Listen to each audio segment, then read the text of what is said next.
ಸಂದೇಶ. ಕಲ್ಲು ಬಂಡೆಯಾಗಿ ನಿಂತಿರುವ ಮಾರುಕಟ್ಟೆ ಕೊಲೆಗಾರನ್ನು ಹೇಗೆ ಹುಡುಕಿ ನೋಡುತ್ತಾನೆ? ಪಾಪಲರಾಜ್, ನಿನ್ನ ಹತ್ತಿರವೇ ಬರಬೇಕೆಂದುಕೊಂಡಿದ್ದೆ. ನೀವೇ ಬಂದ್ರಿ, ಚಲೋ ಆಯ್ತು. ಯಾಕೆ? ನಾನು ಒಬ್ಬ ವ್ಯಕ್ತಿನ ಕೊಲೆ ಮಾಡಿದ್ದೀನಿ, ನನ್ನನ್ನು ಜೈಲಿಗೆ ಹಾಕಿದ್ರೆ ಮಾತ್ರ ಬರ್ತಾ ಇದೆಯಾ? ಬಲರಾಜ್, ಏನ್ ಹೇಳ್ತಾ ಇದೀಯ ನೀನು? ಈ ಕೊಲೆ ನಾನು ಮಾಡಿಲ್ಲಪ್ಪ. ಯಾರೋ ಪಾಪಿಗಳು ಈ ರೀತಿ ಕ್ರೂರವಾಗಿ ಕೊಂದಿದ್ದಾರೆ. ಯಾವುದೇ ವ್ಯಕ್ತಿ ತಾನೇ ಕೊಲೆ ಮಾಡಿದ್ದು ಹೇಳುವುದಿಲ್ಲ. ಮಾಡುವುದನ್ನು ಮಾಡಿ ಬೇರೆಯವ್ರ ಮೇಲೆ ತೋರಿಸ್ತಾ ಇದೆಯಾ? ಇಷ್ಟ ಹೇಳು, ನೀ ನನ್ನನ್ನು ಅರ್ಥ ಮಾಡಿಕೊಂಡಿದ್ದು. ಚಿಕ್ಕಂದಿನಿಂದಲೂ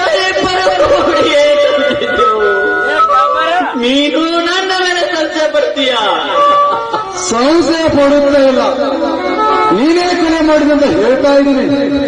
ಎಷ್ಟು ದಿನ ನಿನ್ನ ಸ್ನೇಹಿತರಾಗಿದ್ದಕ್ಕೆ ಒಳ್ಳೆ ಪ್ರತಿಫಲ ಕೊಟ್ಟೆ.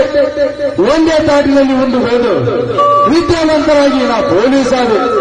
ನೀ ಅದು ಹೇಗೆ ಕೊಲೆಗಾರ ಅದು? ನನ್ನ ಮಾನ ಮರ್ಯಾದೆಯನ್ನು ಮಣ್ಣುಪಾಲು ಮಾಡಿಬಿಟ್ಟು. ಸತ್ಯವಾಗಿ ಹೇಳ್ತೀನಿ ಬಲರಾಜ್, ನಾನು ಕೊಲೆ ಮಾಡಿಲ್ಲ. ಬೇಕಾದರೆ ನಮ್ಮ ಸ್ನೇಹ ಮಾಡಿ. ಸ್ನೇಹ ಎಂಬ ಫಲ ಪವಿತ್ರವಾದು. ಅದರ ಮೇಲೆ ಸುಳ್ಳು ಮತ್ತಷ್ಟು ಪಾಪಕ್ಕೆ ಬಲಿಯಾಗಬೇಡ. ಇವರು ಅಂಡರ್ ಅರೆಸ್ಟ್. ನನ್ನ ಮಾತು ಕೇಳು ಬಲರಾಜ್, ನಾನು ಕೊಲೆ ಮಾಡಿಲ್ಲ.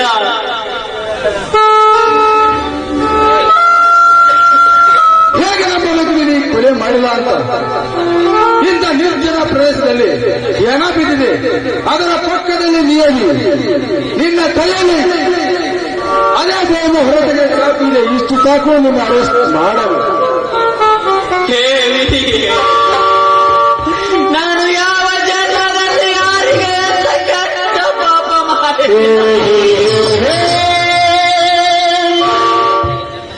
ನನಗೆ ಈ ಜನ್ಮದಲ್ಲಿ ಶಿಕ್ಷೆ ಕೊಡುತ್ತಿದ್ದೆ.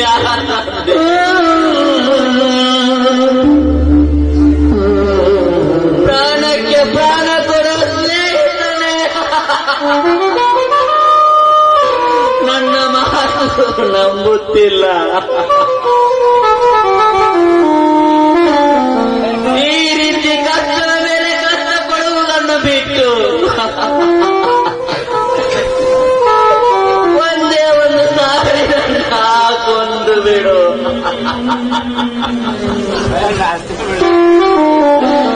ಪ್ರಾಣಕ್ಕಿಂತ ಹೆಚ್ಚಾಗಿ ಪ್ರೀತಿಸಿದವಳೆ ನನ್ನನ್ನು ಉದ್ದಾಸ ನಾಮಕರಣ ಮಾಡಿ ಓಡಿ ಹೋದಳು.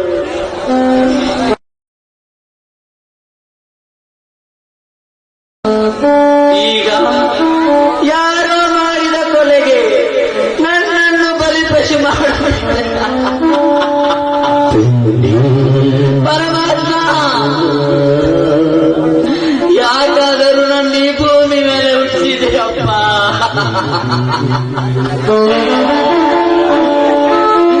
ದೇವ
ಒಬ್ಬ ತಂಗಿಯನ್ನು ಕಳೆದುಕೊಂಡು ಪರದೇಶಾಗಿರುವ ನಾನು ನಿನ್ನನ್ನು ಕಳೆದುಕೊಂಡು ನಾನು ಎಲ್ಲಿಗೆ ಹೋಗಲು?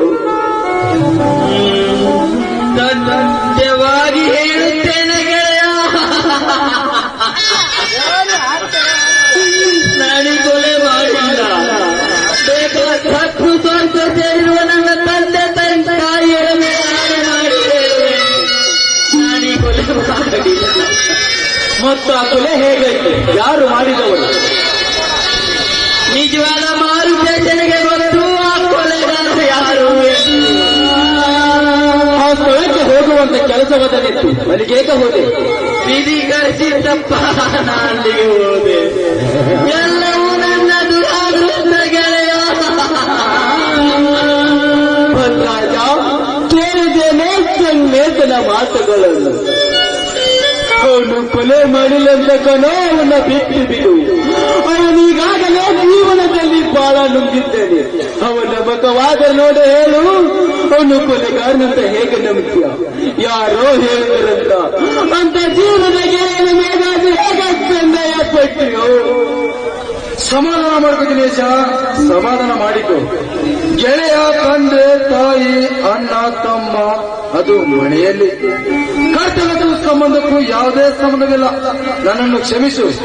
ಅದು ಅಲ್ಲದೆ ಪ್ರತ್ಯೇಕ ಸಾಕ್ಷಿಗಳ ಮಿಗಿಲಾಗಿ ಇವನೇ ಕೊಲೆ ಮಾಡುವಾಗ ಫೋಟೋ ತೆಗೆದರೆ ನೋಡು ಫೋಟೋ. ಸಾಧ್ಯವಿಲ್ಲ, ಇದನ್ನು ನಾನು ನಂಬುವುದಿಲ್ಲ. ಇದರಲ್ಲಿ ಏನೋ ಮೋಸವಿದೆ.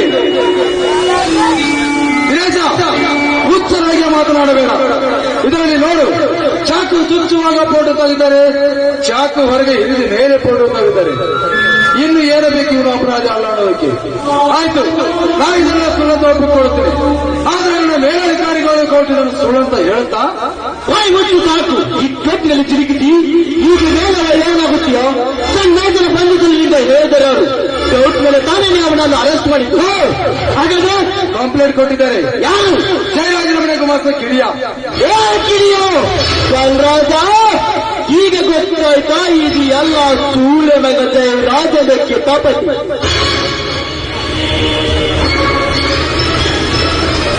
ಈಗ ಏನು ಮಾಡೋದಕ್ಕಾಗುದಿಲ್ಲ. ಎಫ್ಐಆರ್ ಆಗಿದೆ, ಕೋರ್ಟ್ಗೆ ಎದುರು ಪಡಿಸಲೇಬೇಕು. ಎಫ್ಐಆರ್ ಏನಾಗಿದೆ? ಜಯರಾಜನ ಮನೆ ಕೆಲಸ ಮುಗಿಸಿ ಕಿಡಿಯ ಹಾಗೂ ಸತ್ತ ಮಹಿಳಾರು ಕೊಡ್ತಾ ಎದುರಿಗೆ ಚಾಕು ಹಿಡಿದುಕೊಂಡು ಬಂದ ಸಂದೇಶ. ಯಾವುದೇ ಹಳೆ ದೇಶಕ್ಕೆ ಮಹಿಳೆಯರಿಗೆ ಸಂದೇಶ ಚಾಕುವನ್ನು ಚುಚ್ಚಿದ್ರಂತ. ಇದಕ್ಕೆ ಪ್ರತ್ಯಕ್ಷ ಸಾಕ್ಷಿ ನಾನೇ ಅಂದರೆ ಜಯರಾಜನ ಮನೆ ಗುಮಾಸ್ತ ಕಿಡಿಯ ಅಂತ ಎಫ್ಐಆರ್ ಆಗಿದೆ. ಇದು ಎಲ್ಲದಕ್ಕೂ ಕಾರಣ ಆ ಕಿಡಿಯ. ಅವನನ್ನು ಹುಡುಕಿ ತಂದು ಬಾಯಿ ಬಿಡಿಸಿದರೆ ಸತ್ಯಾಂಶ ತಾನೇ ಹೊರಗೆ ಬರುತ್ತದೆ. ಯಾವುದೇ ಕ್ರಿಮಿನಲ್ ಕೇಸ್ಗೆ ಸಾಕ್ಷಿಯಾದ ವ್ಯಕ್ತಿಯ ಮೇಲೆ ಹಲ್ಲಾದರೆ ಆ ಕೇಸ್ ಮತ್ತಷ್ಟು ಸ್ಟ್ರಾಂಗ್ ಆಗುತ್ತದೆ. ಆವಾಗ ಸಂಮೇಶನಿಗೆ ಜೀವಾವಧಿ ಶಿಕ್ಷಣೆ ಗ್ಯಾರಂಟಿ. ಹಾಗಾಗಬಾರದು. ಸಂಮೇಶನಿಗೆ ಶಿಕ್ಷೆ ಆಗಲ್ಲ, ನಾನು ಬಿಡುವುದಿಲ್ಲ.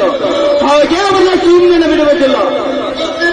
ಸಂದೇಶ, ನೀನೇನು ಚಿಂತೆ ಮಾಡಬೇಡ, ನಾನಿದ್ದೇನೆ. ನಿನ್ನ ಹೇಗೆ ಬಿಡುವುದನ್ನು ನನಗೆ ಚೆನ್ನಾಗಿ ಗೊತ್ತು. ನಾ ಬರುತ್ತೇನೆ. ಕಾರಣಕ್ಕಾಗಿ ತೆಗೆದುಕೊಂಡು ನಾ ಬಿಡುವುದಿಲ್ಲ. ಬಾಯಿ ಮುಚ್ಚು ಸಾಕು. ಮೊದಲ ಕಾನೂನ ಕೈಗೆ ತೆಗೆದುಕೊಂಡವ್ರನ್ನ ಅರೆಸ್ಟ್ ಮಾಡು. ಆಮೇಲೆ ನನಗೆ ಬುದ್ಧಿವಾದಿ ಹೇಳುವಂತೆ ನಾವು ಬರುತ್ತೇನೆ.